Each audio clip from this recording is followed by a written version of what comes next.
Hello friends, good morning. तो आज हम लोग समास टॉपिक पर चर्चा करने जा रहे हैं। समास का वर्णन करेंगे। दो या दो से अधिक पदों के मेल से बने शब्द को समास कहते हैं। जैसे राजपुत्र, इसका समास विग्रह करने पर अर्थ होता है राजा का पुत्र।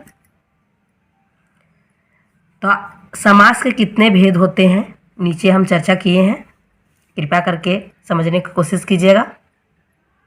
पहला भेद है द्वंद्व समास, बहुब्रीहि समास, अव्ययीभाव समास, तत्पुरुष समास, कर्मधारय समास, दिग्गु समास।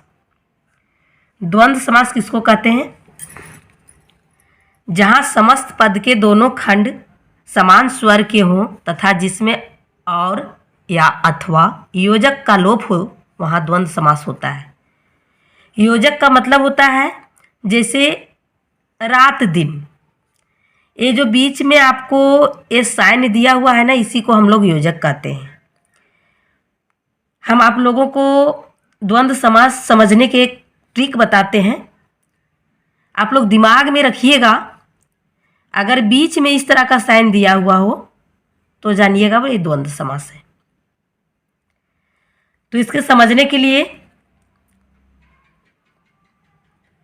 जैसे रात दिन, रात दिन बोलने में अच्छा नहीं लगता है, रात और दिन, इस तरह इसका विग्रह होता है। माता और पिता, तो इसको हम लोग छोटा समझने के लिए हम बना देते हैं रात दिन माता पिता। इसी तरह जितने भी हैं भाई बहन, चाचा चाची, दादा दादी, ये सारे द्वंद्व समास का उदाहरण है। अगला भेद है बहुब्रीहि समास। जिस समास के पदों में कोई भी पद प्रधान नहीं होकर अन्य पद प्रधान होता है उसे बहुब्रीहि समास कहते हैं। जैसे लंबोदर, लंबोदर का अगर हम समास विग्रह करते हैं तो होता है लंब प्लस उदर। लंब धन उदर का अर्थ होता है, लंब हो गया पहला पद और उदर हो गया दूसरा पद। तो लंब मीन्स लंबा होता है और उदर मीन्स पेट होता है। अर्थात लंबा पेट किनका है?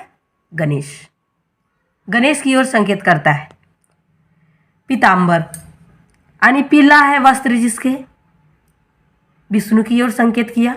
नीलकंठ, नीला है, नील है कंठ जिसके, अर्थात शंकर की ओर। सुलोचना, सुंदर है नयन जिसके।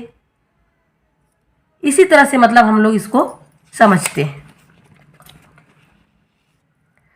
तो चलिए फ्रेंड्स, अब हम समास के बारे में अगला टॉपिक में हम चर्चा करेंगे, अगला भेद के बारे में। तब तक के लिए धन्यवाद। अगर वीडियो आप लोग को अच्छी लगी हो तो उम्मीद करते हैं अच्छा ही लगा होगा। लाइक शेयर सब्सक्राइब कीजिएगा।